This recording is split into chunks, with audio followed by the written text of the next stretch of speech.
This is Today's Business Leaders. Actionable advice from real-world professionals. And now here's your host, Gabe Arnold.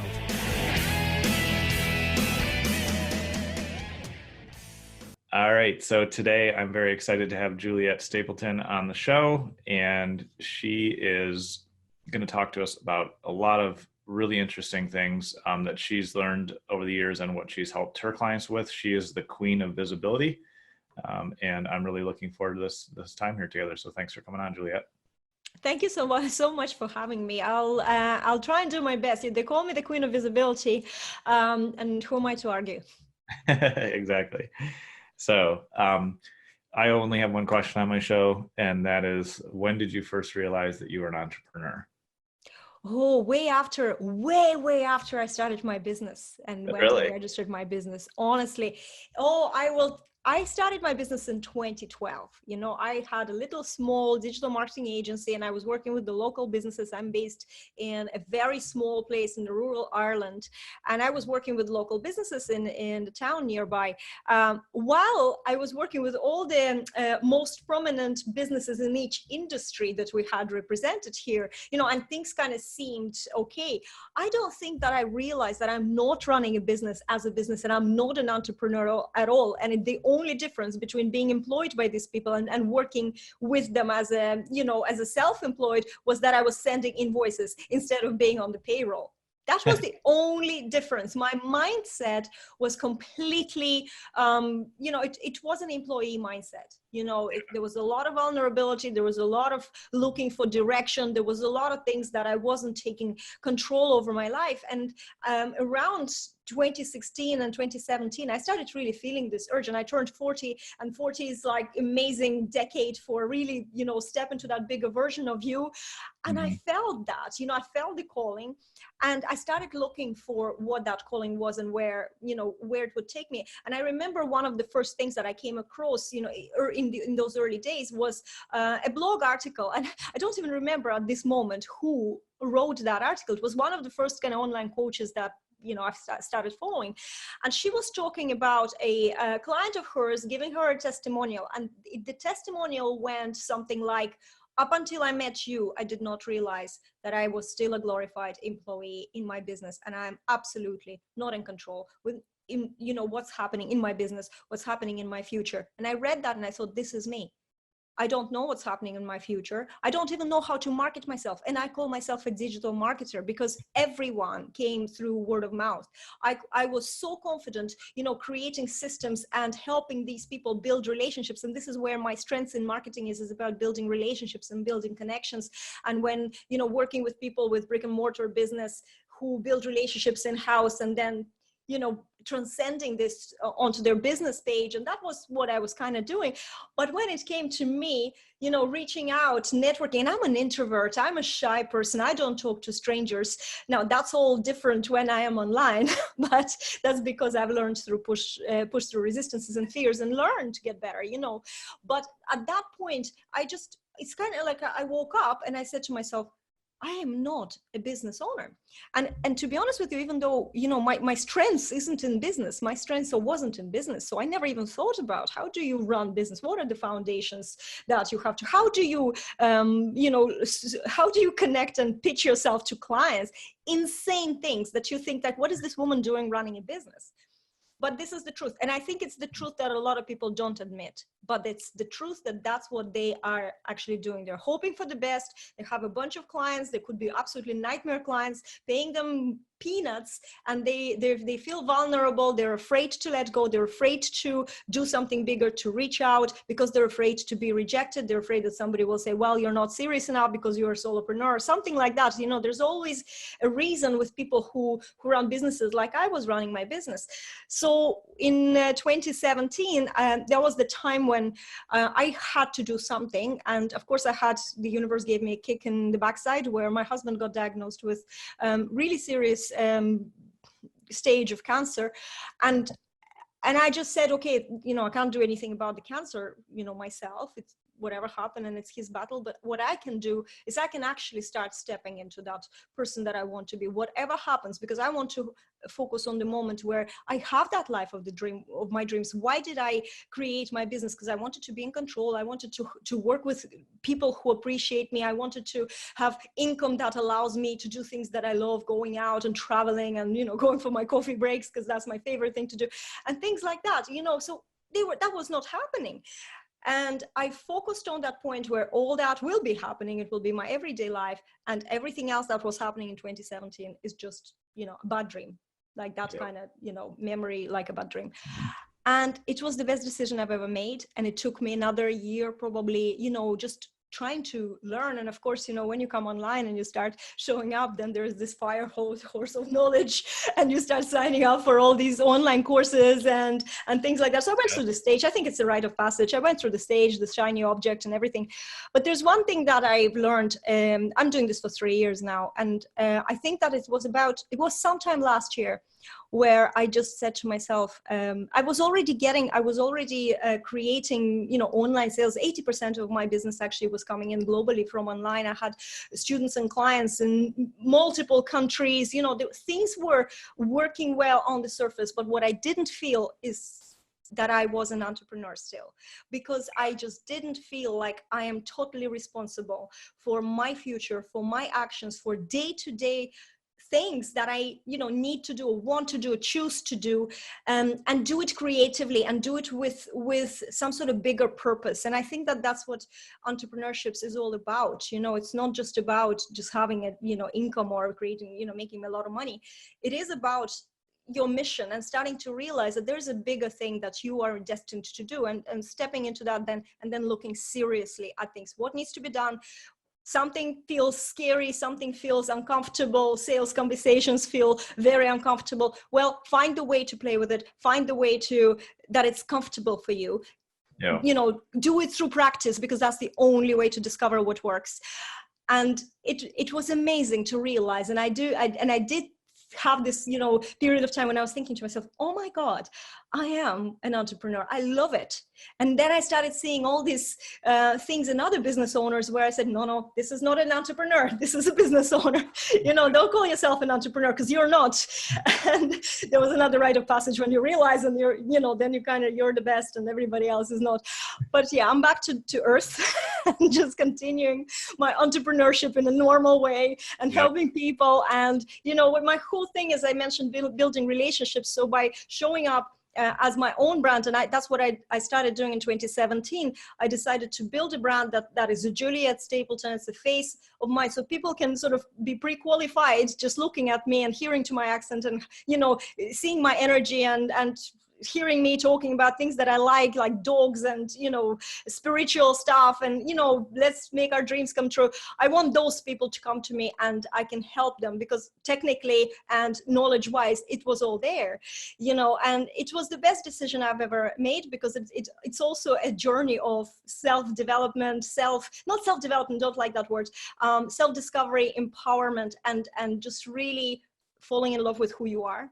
And claiming who you are. And I loved it, you know, and I'm a completely different person now, even though at core, obviously, I'm always the same. I feel like I've discovered that person that I was when I was a child, before all the shitty stuff started happening in my teens. You know, it's like that's tenacious child who is happy, who has these big dreams, big ambitions, and goes for it. That's what I've discovered. And I think entrepreneurship in itself, that's what helped doing that. So, you know, and now fast forward 3 years on, you know, I help people create powerful content that is based on connection, and then connect. So take that step further, talk to strangers, do the scary stuff, because that's where the magic awaits. I can just totally hear your passion and excitement around it, because that entrepreneurship is about making a big impact. It's not just selling a product or having a, you know, surviving in business. And I think I think in my mind, the distinction is like, business owners are surviving, entrepreneurs are thriving, you know, and that's the big difference. And I forget who said this, it'll come to me later, but I read somewhere, somebody said all business problems are personal problems. And so It's so true. you touched on how, this has been a personal discovery and development journey and really working on yourself. And for me, that is probably the most, there's two really rewarding parts to entrepreneurship. For me, it's making an impact on my clients' lives and on the world and in charities that we get to affect and like all these wonderful things that we can be a part of. But it just as equally valuable is that personal development and growth and the personal challenges that it brings, because that makes every day exciting and every day challenging. And it's amazing. Like you wake up and you get to do something brand new every day. It's so true. I couldn't have said it better. Actually, it's every day. And people who are not entrepreneurs or people who are not running their own businesses, they don't understand this. And they look at us like we have two heads. Yes. But we probably do. But yeah, it's true. It's true. But I get up in the morning and say, okay, what was 2020? So in 2020, what I personally do, and even though I have been preaching from the very start, you need to connect to people, you need to talk to people. But I mentioned I'm a shy person and I'm an entrepreneur. So for me, attending a big event for me is a nightmare. I can't, I need to work. Maybe 2021 will be the year where I'm going to address that part, right? Because right now it's not a priority. But for me, somebody says to me, are you coming to Funnel Hackers? And I'm like, no. And the reason why, of course, there's some other reasons that I'm not traveling this year because I'm moving countries, and that's a big traveling kind of commitment in itself. But for me to walk into this building with hundreds of people, and I probably will know most of them because I'm so active online, but it's like an introvert's nightmare. Yes, because I'm so giving and I give this energy, and we have this interview, and you know what, I'm going to be cooked for the rest of the night. So, after this is finished, I'm going to just like switch off, because it's about the energy, how we expand, and then we need to recharge. So these kind of things, you're dealing with that. But then when you're running your business, and especially if you're representing your business, you can't just outsource somebody, or you can't just post some, pictures online of something and not you. For me, in my opinion, if you're growing connection with people, you need to show up and you need to build that personal brand. Even if you have a business that you're not doing things for, if you're just representing it, think about Steve Jobs, think about Bill Gates, these people who represent an idea, versus like Nike or some kind of faceless brand where there might be ambassadors, but we don't have anyone. And to be honest with you, I don't care about brand names. They mean nothing to me, but people do, because I love their stories. I love to find out, how they failed, how they rebuild themselves. I can resonate, I just love this whole stuff. I don't think I'm the only one. I think that every human loves to hear stories. That's why we have fairy tales. That's the first thing that we learn in life, is we hear fairy tales and stories. And, so let's continue with that. What did we start with? I completely don't remember. I'm like, I call it Juliette Stapleton effect. Somebody called it fraction thinking. You go off, all your points are important and they're all valuable, but the main topic, forget about it. I love having conversations like this, because they really lead to really interesting discoveries for me. And that's one of the reasons that my show is not structured. There is no plan. We totally just roll into it and see what happens. Because I think that the real discoveries come from the personal stories, from the just relating personally with people. If you script things, then you're doing exactly the opposite of what will work, and the exactly opposite of what you teach. And what you're talking about now is that nobody's going to relate to your super scripted, dry approach. But if you get on and you're just honest and authentic, and you talk about what's going on and you're you, then people can go, oh, that sounds like something I'm facing, or that sounds like somebody that I could trust or work with. And that's the big difference. And you said something earlier that I wanted to highlight too, is that you talked about how, you started off as with more of an employee mindset, and then you finally figured out, how to become an entrepreneur and really make that impact. And that journey is not easy. And part of why it's not easy is that we don't realize early on that it's really important that we ask for help with our own business, regardless of if we have that skill set that we can deliver to other clients. I'm in Brian Kurtz's Accelerator Mastermind, and we had our first call last week, and 100 brilliant people on the call, just absolutely brilliant people that I'm honored to be in the room with. And like my realization as we went through it, and Brian even wrote about this in his blog post the week after, is that none of us can see inside our own businesses and fix it. And just like I've launched multi-million-dollar New York Times bestseller, huge campaigns for clients, but to do it for myself is really hard. So I hired a coach, like for certain things, because you can't see into your own business the same way somebody else can. And for me, probably honestly, a combination of a little bit of pride, which never gets you that far, and just ignorance of not realizing that I can't fix my own problems, regardless of if I have that skill set that I could serve other people with. And so realizing early on that you need help and that's how you're going to grow, and bringing in the right resources and tools is something, I mean, I know you realize that, and it's just something I highly recommend to people, because you can't see inside your own head. It just doesn't work very well. Like, No, it's not so at weird, all. but it's just the way it works. I will share with you how I discovered this. I discovered this because this is what my magic power is. I see something, I'm so intuitive about people, and I intuitively know what they need to do. And it's like something from the woo-woo land, seriously, because I can't explain in any way logically with your, any sense why. So I see somebody and I almost sense that, especially that I help with people with visibility, I recognize the strengths, I recognize the power, and of course they have to do sometimes inner work, and I can't do it for them. And of course there's something, but I can show them and then take them through to that bigger version of them. And then while I was, discovering that this is exactly where the amazing part that I come in, especially working with, high-end clients, one-on-one clients, I just really started seeing that we ourselves don't see our greatness. I can be talking to a client and say, when you speak, you actually have this conviction that a lot of people, they come across very weak. They come across that they're not unsure. You already, even if you're talking about, would you like a toast? It's like you have it in your voice. Yeah. and my client would say to me, I never thought about this. Because there's self-doubt, there's self-criticism, which we all are, especially with females. Females are so self-critical, they never give themselves permission to just be them, make mistakes. That's the worst thing, they make mistake and they beat themselves up. But to understand that this is actually, females are more prone to beating themselves up over mistakes. A lot of men would just say, well, we make mistakes. Females will be, especially if you're intelligent and especially if you're a high achiever. The more intelligent and the more high achiever you are, the more you're going to beat yourself over if you're a woman comparing to if you were a man, right? So know about it. Don't have to, I'm not someone who puts people in boxes that much, but know that about it. Be aware. Awareness is, the path to success. Be aware and then ignore it.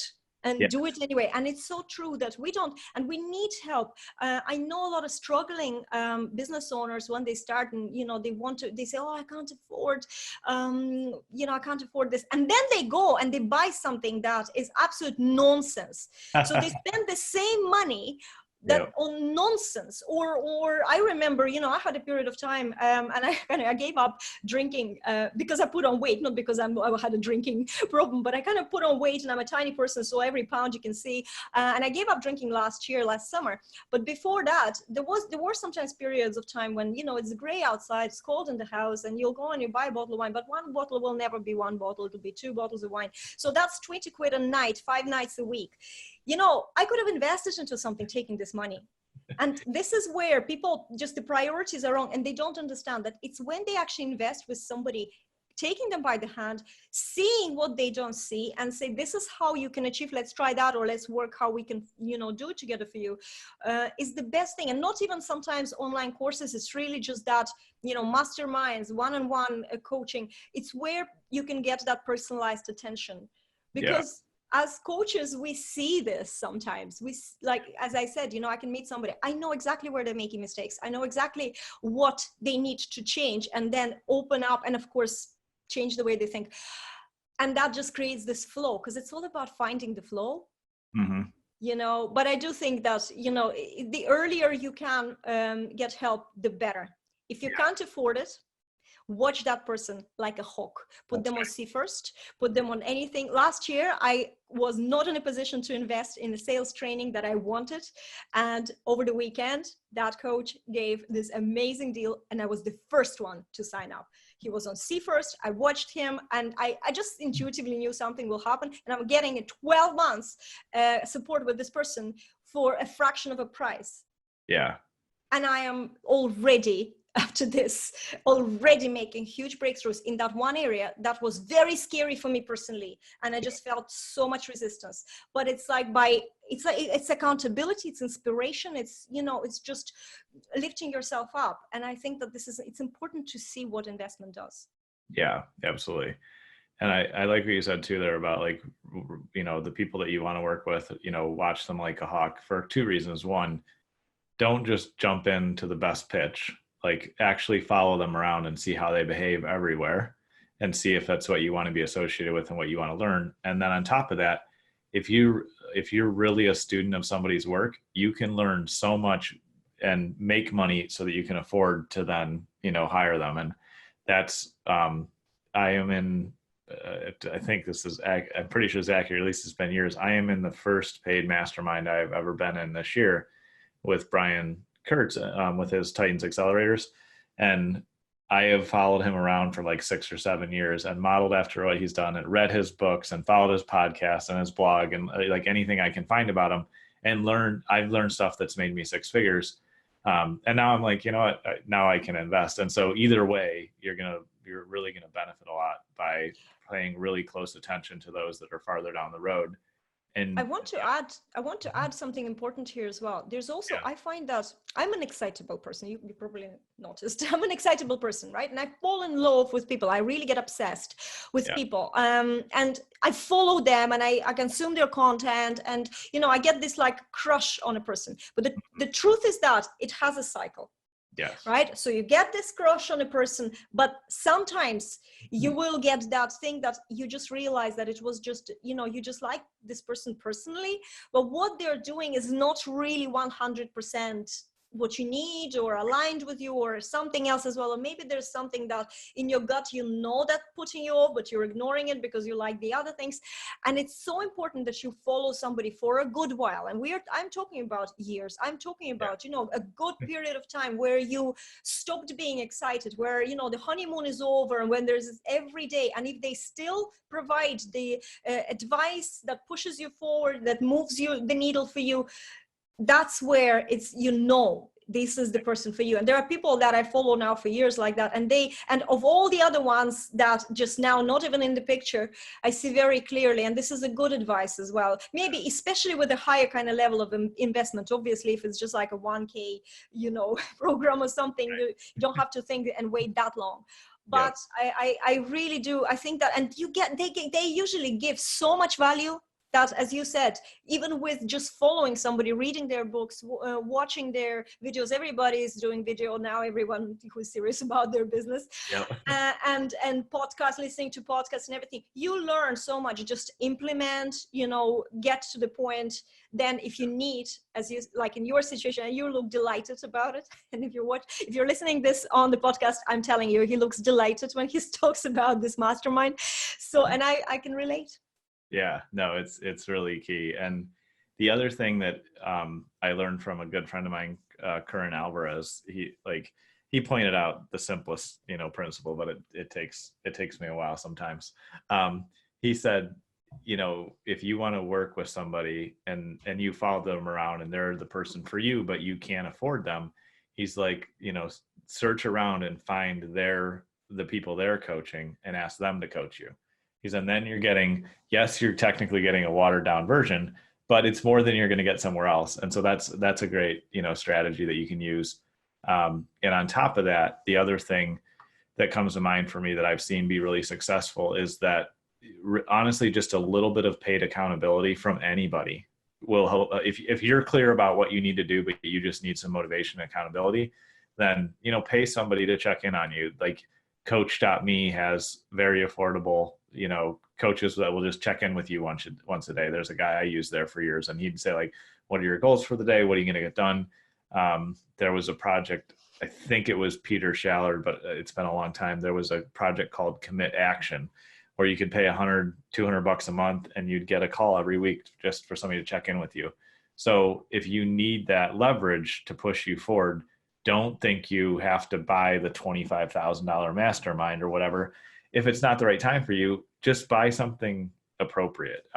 You know, pay something that makes you pay attention and makes you serious about it, and then you'll do it. It's a brilliant advice, because a lot of the time we are not moving forward. We already know everything. Yeah. And you have to either outsource it, Mm-hmm. or you have to find somebody who will keep you accountable. If it's just a friend, if it's not a paid service, Yeah. the chances are that you will get bored, or you will just keep putting it off. And I failed miserably with sort of that kind of, let's become accountability partners. It works for 1 or 2 sessions, and then life interferes. However, when I invest, my commitment level is so different. It doesn't matter how much or how little I invest for accountability, for keeping, and it works the same with delegating. And great example, I am terrible with numbers. I hate looking at like ads manager and business manager, hate looking at it. It just bogs me down. The moment I see it, I just feel already, I just don't like it. Yeah. So I have now a team. Guess who? I have a team to look after this for me, and I'm so excited. And since then, the amount of creativity and the amount of focus and real clarity and focus, not just, new ideas coming in and they're just all over the place. There are things that I need to do, and I can focus with very easy sort of energy on those things, because every time when we're dealing with something or someone who brings us down in our businesses, we are stalling the rest of it, I find. So yeah. I am very brutal. I get rid of people that are draining my energy, even if, they are clients, I have to. And yep. and this, outsourcing things that even if you can, and I do have the knowledge, I understand everything, right. I don't like it. And so I will, it wastes my time. No, that's really good advice. I heard of this exercise in a slightly different format, but then I did it in a way that works for me, where I looked back at like the last month of my calendar, because every single thing I do every day is in my calendar. And I drew a diagram, and I drew a straight line through it. And then for every day, or in like every activity, I would write down either like in green above the line if I was happy with it and it made me feel energized and excited, or red below the line if it was, sucking energy out of me, I really hated doing it, or it was just something that I really struggled with. And I went through 4 weeks, and it took me, 30 minutes to do this. And then I went back and looked, and I saw this pattern of like these activities I always hated, and they always, bothered me, where these activities I could do for hours or days, probably straight, if I let myself, and there's just no lack of energy. And so taking time to reflect on that, then you can delegate or fire the clients that aren't a good fit for you. You can stop doing things that you hate. Like you said, you don't want to look at Ads Manager, which is why our team will take good care of you there and handle all your traffic there for you. And like for me, the silliest little stupid things, like doing this exercise will feel silly, but if you just follow it, it really helps. Like I cannot stand filling out the forms that we fill out that I've built for my team. That we all have to use. So I'm at the point now, and you can't do this early on, but I'm at the point now, I just pay my assistant to fill out the forms, because if they're on me, I will delay everybody. Like when you signed up, we have a process where we fill out a sales form so that everybody gets the information, they get the calls, like we can make it a success. And so when you sit down with Tiffany, she knows what's going on. But I didn't fill that form out because I hate filling them out, and you wouldn't have had a good meeting. So my assistant does that for me. And like, I love it. And it's ridiculous because I build all those forms, and I love building the forms. I think it's so cool because I build all the automations and all the questions, and like I build it all out, but I refuse to fill them out, basically. I mean, I can if I need to, but I'm at a point where I can have another team member do it. And early on as an entrepreneur, you need to identify those things and limit them if you do have to do them, and then focus on where you're going to be energized and make money. And then that way you can get an assistant to do the things that you shouldn't be doing anyway. Or you can outsource. It's a brilliant exercise. I'm so glad you shared, because you know what, guys, I just thought, like, just strategically, for me, if I had to do it for a month, first of all, I have like completely, my mind is like a sieve. Nothing stays. So I have hundreds of notes, and every day I like you use your Google Calendar, I use that for appointments, but for notes, what I do, I actually have 4 notebooks on my desk. One is just for what to do today. One is just for random thoughts. One is just for appointments and, these kind of things, timeline. And to look at it, if 1 month is too much, just even doing it at the end of the day, because that's really, really good. First of all, you will see what you enjoyed, and that, practicing gratitude at the end, or even just acknowledging to yourself you've achieved this, you feel good about this, and being specific, not just going. Sometimes you'll do a lot of things, go back, say to your family, and how was your day, and say, oh, very productive. But if you had to list the things that you did, you might have like a you can't actually list them.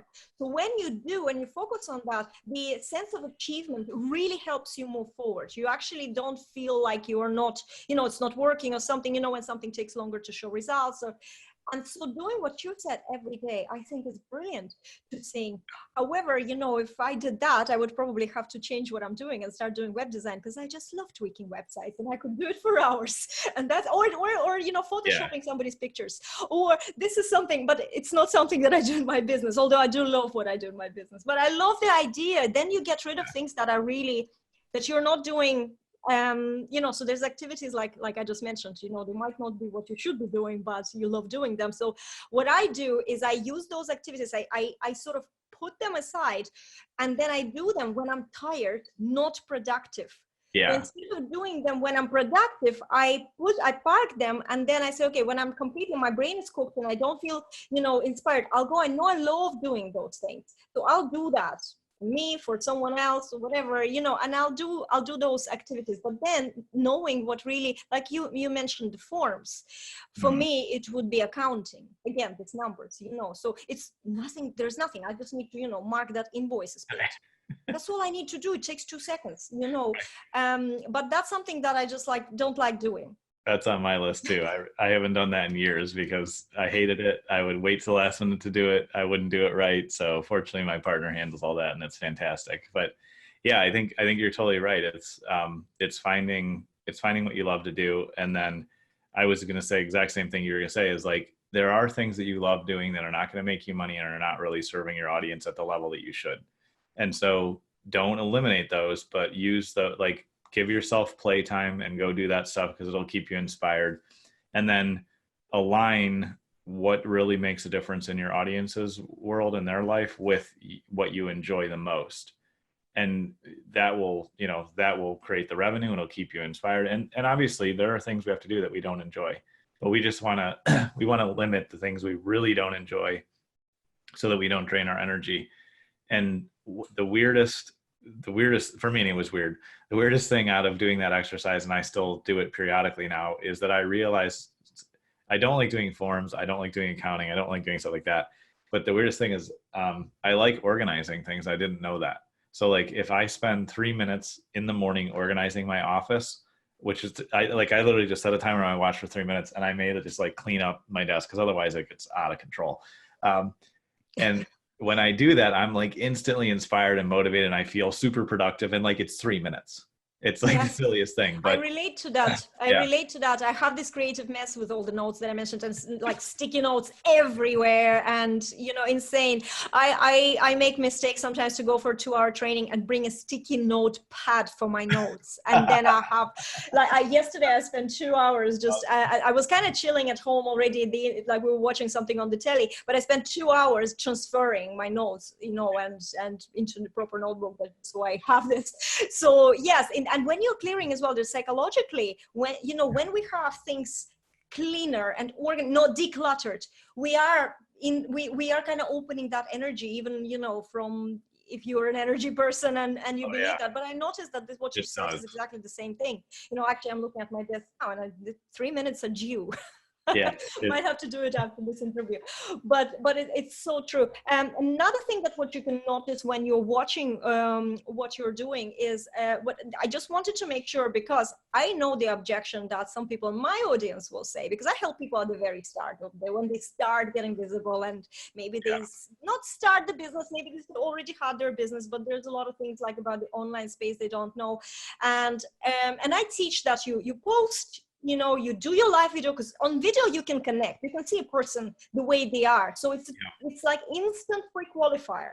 Instantly, whether you like them or not. And in fact, if you like them, that's how you can fall in love with them. That's why I follow people, because they do video and they're genuine on the video. It's not too polished. We can't be polished on video because people are imperfect. People are not perfect. Yep. And this concept is important. But where is the danger when you're thinking about things that you like doing and not you don't like doing? You might say that some things that you don't like doing, it's not about you not liking doing them, or that they're bogging you down, like like with me and numbers. I'm just not a numbers person. Right. But if there's something like I'm afraid to do live video, it's a fear, or there is a fear and resistance of say building relationships through personal messages, which is an important part, especially for anyone who's working, solopreneurs or lower level. This is how you're going to get your cash, talk to people, not straight away pitch them, but just build those relationships. And there's huge block around that. They say, well, that's just not for me. Maybe I'll do something else. And there's a difference between things you don't like doing and things you're afraid of doing, because when you're afraid and resisting something, that could be a sign you need to do it. You might even be, I resisted talking to people, and particularly when I have to pitch the program or something, and I have to bring them into like conversation. Are you interested?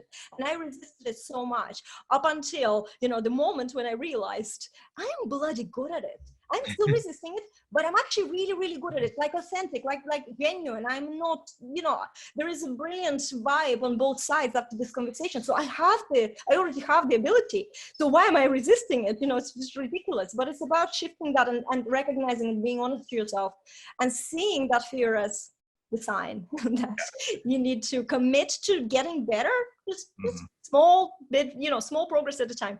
And everything has changed. So I find that a lot of people say, well, I don't like doing that, but actually they're talking about things that will make a difference in their businesses. Yeah, I totally agree. You do have to face your fears, because if you really haven't given it a try, meaning like 15, 20, 30, 50 times, that's a good try to me, not once. Then you don't know the results, and you don't know if you're going to like it. And the first time I got on video, I was incredibly awkward. I was trying to be too polished. I did everything wrong, of course, but thousands of videos later, I don't know where I am now. I love it. It's the best thing you could possibly do. It's easy, and it's definitely something that you can do. And then, so I totally agree. You do have to face your fear. And you have to also be realistic. You have to think about that there's some processes that just don't have quick results. You can't have an end goal in a couple of tries, right? Can't learn a foreign language, can't get a six-pack. You can't do that in just short period of time. And both of these things will push you. You'll have resist. Like if you're learning a language, you're making all these mistakes, and you think people will laugh at you, and so many things. But you have to go through this in order for you to be fluent. And I know, because I'm speaking now. This is not my first language, right? It took me years, and a lot of hours, and a lot of pushing through it, and a lot of, even now I make a lot of mistakes, but I just on videos as well, I just say to them, well, if you don't know English, there's a new part I just discovered. There's a new way of saying it, so you can take that. You just have to take it easy, and don't expect perfection, don't expect fast results, and be prepared. I always think, especially for me, physically is very difficult. I could never imagine myself being like in a bodybuilding competition. I know how many hours and physical pain and effort, and feeling weak and feeling helpless, and going through that, and I can't even do normal workouts unless I hire somebody to shout at me, not my husband. I think I already said that maybe on this podcast, maybe not, but it's true, because somebody has to shout at you. But for me to think about that pain, but I do totally understand that it takes that much effort. Actually, yesterday my husband found this guy who is like an Indian Michael Jackson, and they have this Bollywood music, and he's making all these Michael Jackson moves, and he's brilliant. But he wasn't born like this. This is the result of thousands of hours, for years he was doing this. So we have to be realistic when we do things. Video as well. It took me a year to be fluent and not say, well, I still say, and and I forget. But, it took me a year when I realized I'm not more natural now. A year of doing live video all the time, and I did twice a week an interview, which interviews are great because it's a chat. Exactly. Eyes are all just on you. It's a chat. So that's the one way of showing up in a very easy way. Yeah, no, you're absolutely right. And it's just like I'm learning a second language as well. And it's taken me a few years, and I'm kind of fluent, enough that I can get by. And like now I'm working on it at the next level, working on more things. And nothing of value comes overnight. So I totally agree. I want to spend just a few minutes here as we kind of wrap up our time and talk about something that is important to me that I can't relate to, unfortunately, but is really important to me, and I want to understand more about it. So I want to dig in more into it. And you talked about how highly intelligent, high achiever women struggle the most with like beating themselves up, or have, really struggle on that front. And our team is probably 80% women. And I absolutely love it. They're some of the most brilliant people in the world. And my goal, not only with my own team, but in the worldwide community, is to always help everyone succeed and grow. And that's not something I understand inherently, because I am more inherently confident, and like I have screwed up everything and anything. And I don't like champion that, but it's helped me move forward. And it's something that I don't have a lot of fear around. So I'm wondering if we can spend a few minutes and have you speak to that and talk to a little bit about what your journey has been like on that front. Because you come off incredibly confident and you have figured it out. And I also know, like, internally, I don't always feel confident, but I still go do it. But I have seen those signs, and I would agree that it seems like that's more of a struggle for women, especially as entrepreneurs, because you're really putting yourself out there in a whole different way. And I want to support my team and the community around that. And so I'd love for you just to speak to that more, so I can understand that more too. Absolutely. A disclaimer before I sort of go into that, so you have a correct angle that I'm approaching this from. I grew up in Soviet Union, right? And even though there is no and never have been equality between genders, our society in the Soviet Union was much better at that than, say, even USA today. So it started early, like 100 years ago, basically. So when I was growing up, my mom would be in a very responsible position, high-end, career, and yes, of course, then we still live in a patriarchal world, and it's still, it's not like a woman is the head of the family or anything like that. There's a lot of these things that are just genetical memory, cultural things, religion. There's loads of, depending on where you are, there will be a lot of factors that sort of, put people into their box, right? Put women into their boxes. And but I have to say, honestly, I just don't like putting people, probably I always do, but I don't like putting people into boxes. I am not someone who says, women unite, let's just, men are bad, women are good. And I really love everyone, and I love the differences that we have. I embrace the differences that we have. The reason why I'm so focused on this whole idea about, why when you're an intelligent woman, high achiever woman, why do you feel imposter syndrome more? Why do you beat yourself up? And I am like this, but also my daughter, who's 19, and my daughter is very bright and she's very academic. She has been acknowledged academically as well already at her age. She's studying theoretical physics, which is a really hard subject. What she's doing in her third year of university is the level of master's degree and, in different sort of relative sciences. And when she's constantly pushing herself, her grades are great. I think that the lowest grade she ever had was 77%, and usually it's like 100%, 98%. But she has a huge complex about, that she is not as good as people are making her out to be, that she messed up her exams just because she wasn't nosing that well, or, missed a mistake or something, made a mistake.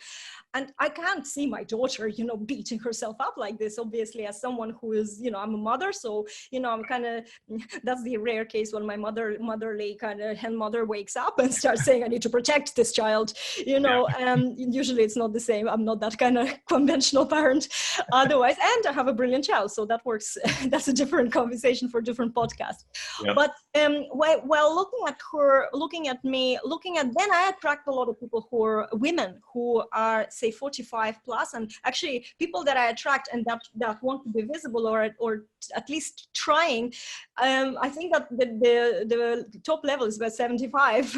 We're hitting. Wow. So there are people of all ages, and I believe that when you're like, I'm looking forward to that age, because I think that wisdom, you have knowledge, you don't really care about what people think. Well, you shouldn't really at that age, and you can still, you can look after yourself. You can still look presentable in a way that is powerful. But I see people like that, and I love hearing them speak. I love the wisdom that they have. I love what they represent.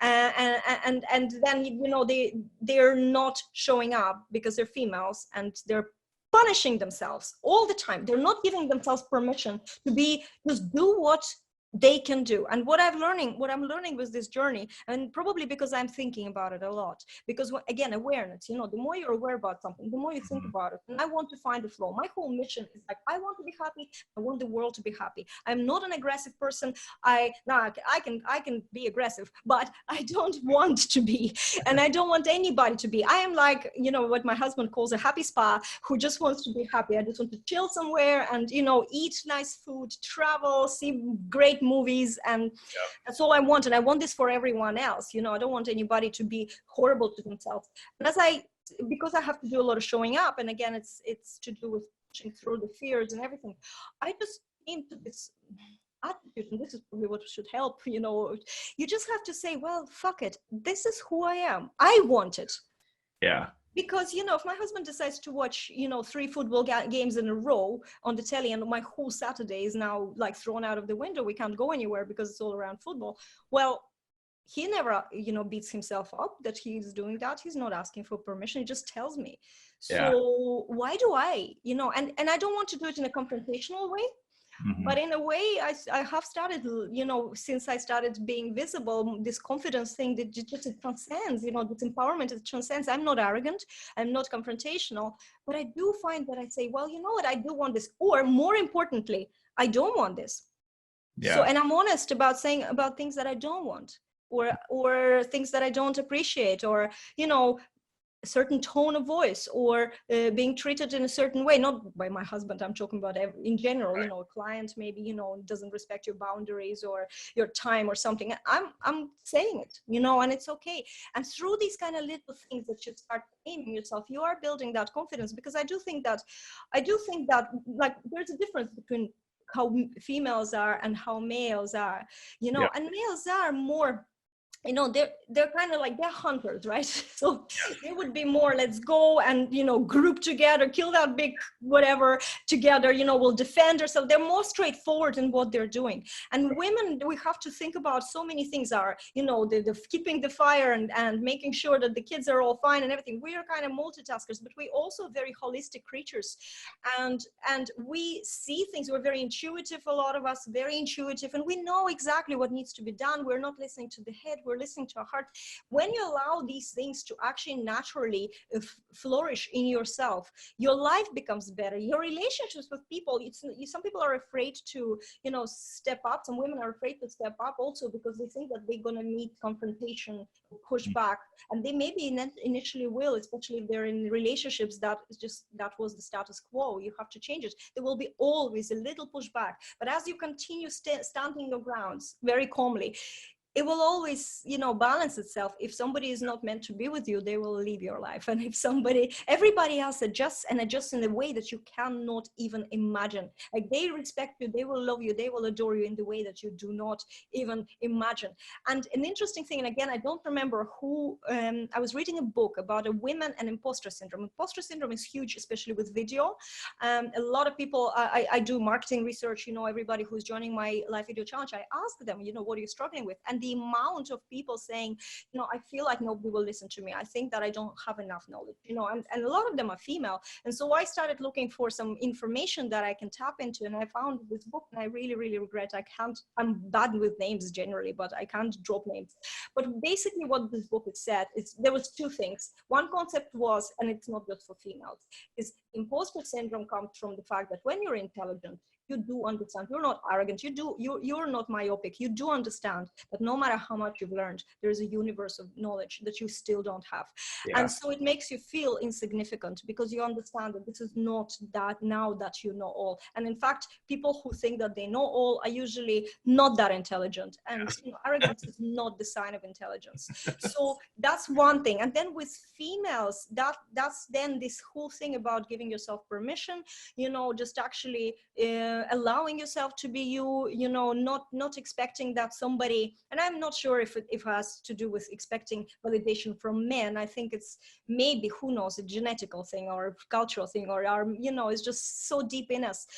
but we are so brilliant if we can coexist. You know, I grew up, all my friends when I was a child were male friends. I weren't actually, and still now, even though I attract women, there's a lot of close friends that would be much more male based, you know, and that's just the energy that you know I like and understand, and you know, but yeah. So the advice I would give to, say, your team is just not to be afraid to speak up. And I don't mean speak up in a way, confrontational way, but just say that what you actually think that needs to happen, or what you like doing, what you don't like doing. Saying no, it's okay. It's no, like my sister, she's much better at this than me. And she says, no is a complete sentence.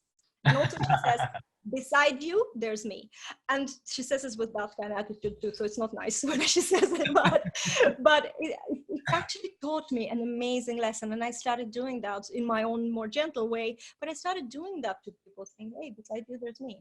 Or yes, of course, yeah, back to me in 3 weeks. And I started, you know, changing these things, and it just feels good. And that's the only thing. It's not about you like walking around waving feministic flag of emancipation, whatever. I don't care about any of that. I want people to be equal, because I just want people to be friendly to each other. Yeah. And that's it. You know, nobody's better than anybody else, because it's not about the gender or religion or color or anything. Everybody, it's just about if you're a shitty person or not. Yes, I would agree. And I think it's really wise advice, because it sounds like your path to discovering this and unlocking it, and your advice to somebody is pretty simple. Like, reflect on what you don't like, or reflect on the times that you felt like you should have spoke up and you didn't, and find little new ways to, in a sense, like grow that muscle, that mental muscle, or that emotional muscle, and just trust your gut, and step by step put yourself out there. And I know, just speaking from a male's perspective, obviously, and just, you know, as somebody that's on a team with obviously men and women, but a lot of women, anytime that anybody, and especially the women, will step up and challenge what I'm doing, or ask me a question, or come to the conversation with confidence and say, you know, why are we doing it this way? I super value that. And the team super grows. And so just an encouragement to anybody, you know, listening to this as well, is like, when you're holding back, not only are you like squelching something inside yourself that needs to be shared, but you're like, maybe a motivation in early on or throughout this is like, do it for the other people too, because they need it from you. And like, it's a very flat, one way, in a sense, conversation when you're just sitting and listening, or you're not standing up and saying what you need to say. And on top of that, we won't get super far into the energetic end of things, but when you suppress your own voice, you're hurting the relationship, but you're physically harming yourself. And it will make you sick, and it will hurt you in the long run. And it doesn't have to be that way. And if you do speak up and people are shitty back to you, then there's a great sign that you can move on and find people that care about you. I love that you said that, because you know what, if you're afraid to say something to your boss, but then you say it, and the boss or someone who, you know, anyone, male or whatever, and they disrespect that, that's just you're dealing with a shitty person. That's not, Right. doesn't reflect on you. Yeah. You know, so, and in a way, don't be afraid, you know, start looking for another job. Don't be afraid. Exactly. Because when you know, I'm someone who's, everything for me is relationships. And when I work with people, it's important, the energy between us, you know, if we click in, if I start feeling like somebody's energy is not, I just feel like they're dragging me down, or they don't appreciate me, and so it upsets me that our relationships are not good. You know, they don't accept that I'm a human and I can make a mistake, because I accept, you know, but then they can go around and run amok, and you know, right. And it doesn't matter. And I used to be like that I would wait years before I break those relationships. Sometimes, and most of the time it was actually the reason was financial insecurity. And it's just this to show up and to say why you're not, like, I remember I was working in hospitality, and I got this manager position, but they didn't call me a manager, and they called me a supervisor. That's the worst thing you can do to a person, because, you know, in the restaurant environment, waiters don't take you seriously, and then there's no manager, so you're doing all the work, you have all the responsibility, and then you're dealing with these attitudes all the time. And it was horrendous. And for me to step up, you know, and to say, you know, can you not just give me, and they paid me well, I just wanted a title. Just call me what it is, you know. But I actually had a huge issue, and I never went to the general manager's office and say, hey, don't need the money, but I think that you need to give me this, and just I deserve this, or in any way, you know. And these kind of situation, it could have been changing. It could have changed the energy I was there, because I know I was the best employee there, because the owner of the place recognized, because maybe, you know, natural born entrepreneur, focus on the growth, focus on the best things, not like demotivated, you know, let's just get whatever 75% required commitment. And so, you know, all these situations, when I look back in my 30s, so much of stuff that was disempowering, and it felt then I was damaging myself. I did feel like I was falling into a bottomless pit, and that's what started happening with my life, you know. And I had to rebuild this whole thing. And then I saw the same with my husband when he was internalizing and some negative stuff, and then he got diagnosed with cancer all of a sudden, you know. And it was like, we didn't know if he's going to survive. So, and it was all from not being happy, not being in the flow, not suppressing your voice, finding a purpose in life, you know, or not being able to fulfill that purpose, you know, when, you know, you might be located in a situation where you can't do what your gift is, you know. Change the context, and you need to, the faster you cut these negative things from your life, the sooner, first of all, if you say no to something that's not working, you're opening the void for amazing things to happen, and they will happen. And looking back, you will say to yourself, oh my God, I never thought it's going to happen so fast. I was afraid to let go of a client, and I lost something like ridiculous $100 a week or something ridiculous, right? Was 5 years working with this person who was like a nightmare, the worst energy vampire you can imagine. And then when I finally left, literally 2 weeks later, I tripled. I know it's very small money we're talking about, but that I'm talking about at that level, how it's just the idea, you know, being so afraid that even the peanuts that you're getting, and then you're being abused, and you're allowing this to happen for so long, you're just afraid to speak up, you know. And it's like a vicious circle. But the moment you say no, enough, you're opening up the void, and good things come. Yep, I totally agree. And I've had that happen too. I've had those type of clients, and you hang on for the wrong reasons, and then you just suppress any opportunity for growth and change. And you're also unintentionally doing a disservice to that person too. So it's really, really key to do that. So this has been amazing. I really appreciate everything you've shared. And as we wrap up here, I want to share one thing and then tell everybody about a really awesome resource that you have. For me, having done video for quite a few years now, I don't know, 4 or 5, maybe I have to look. The biggest value that I have personally gotten out of video is it has a few things. It's really helped me find my voice, find more confidence. You know, I don't think I've struggled with confidence, you know, a ton, but it's just brought a whole new level of confidence. And on top of that, I think it's one of the best self-therapeutic things you can do. It's just crazy how your happiness level goes up when you consistently do video. There's studies and stuff about this that I won't get into.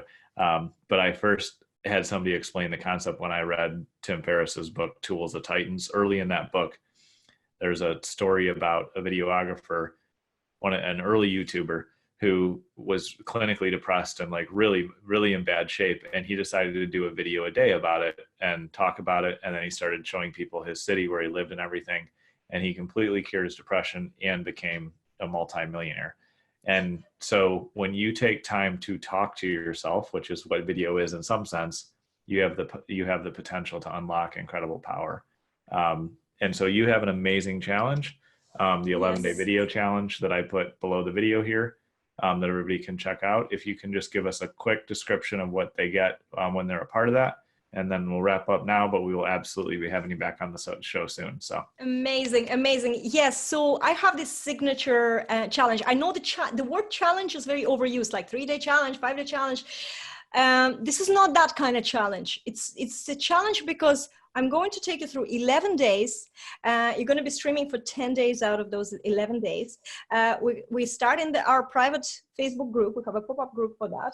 And then I'm going to release you gently to do a few videos on your personal profile, because that seems to scare people most. So we're just going to drop you like a little, puppy in the deep end and see how no, I'm just kidding. We are going to support you. But it is important, with the soft subject. So that's just how the structure is. what's happening inside and who is it for? It is really, if you're struggling with confidence and consistency, because I find that consistency is also a confidence issue. It Yes. really is. It really is. So that's why it's so long. 5 minutes a day. I really discourage people for going, on runs for like longer than that, because I struggle with that. But still, 5 minutes maximum, 3 to 5 minutes.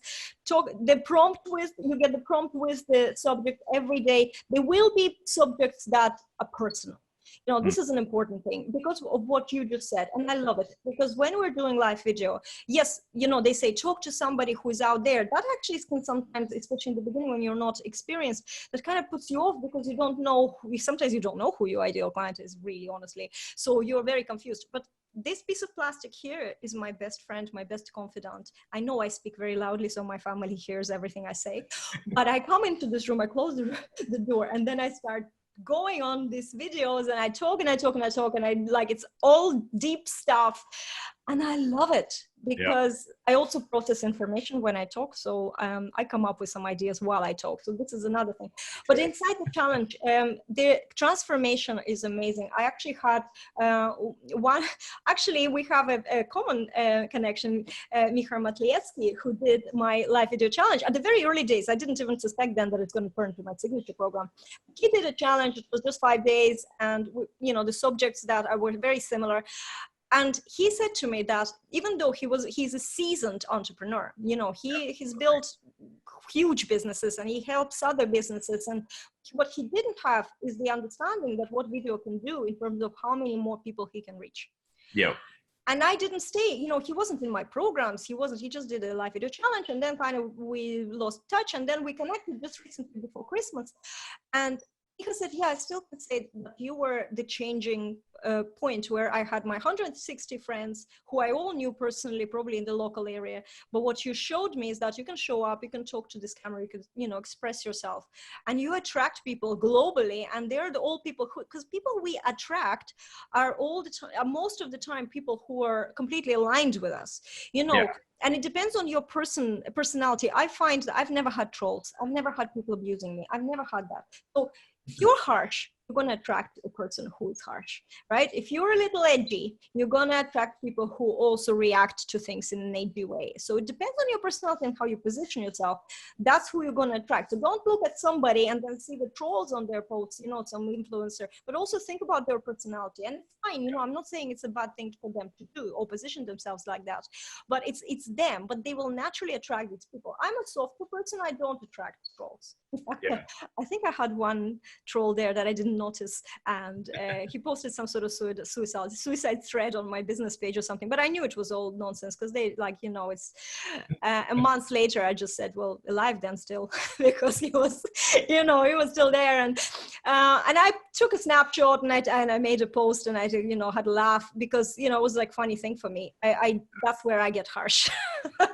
But apart from that, I never had it. It's a welcoming thing. Everybody's so supportive. There are people who message you, say, that was amazing. It's just changed my day. I think it's like, this is something that just opened up a new path in my life. That is an extremely fulfilling thing to do, and makes everything else you're doing and all the project resistance and everything else worthwhile. And just one message, when somebody says, I watch your videos early in the morning, because, say I'm in Ireland, and if somebody's in the US and they say, I watch your videos early in the morning, it lightens up my day. Now I can, deal with it. I have responsibility to be there. And then because I'm just talking to my camera, and the camera doesn't judge, it doesn't reject me. It loves every word I say. When I forget something, it just, patiently waits until I remember what it was about. And all these things is the best thing that can happen to you. And I want more people, I want them to encourage them to discover this. Like for example, Miha. And Miha now is one of the earliest people who is doing Facebook Live on LinkedIn. I don't have LinkedIn Live. I know, neither do I. Yeah, no, that's so awesome. I'm just saying that the transformation is, we can, we give you all the tools. We ask you to talk and think about things that are important for your confidence, for that drive. Mm-hmm. taking action is up to you. But yeah, the next challenge is starting on the 20th of January, which is Monday. Coming, you can, there's a link and you can register. Now I have it free. I actually used to charge for it. This time it's free. So I might change my mind next time. But I do run this challenge every 3 months or so. So if you missed this one, if you were listening to a podcast, just go to this link and just register for the next one. Awesome. All right. Well, thank you so much for being on, Juliette. This has been a blast, and we will definitely have you back soon. Thanks for all the time and all the wisdom you share with everybody. My pleasure. You've been listening to Today's Business Leaders with Gabe Arnold. Remember to subscribe on iTunes. For more information, visit todaysbusinessleaders.com.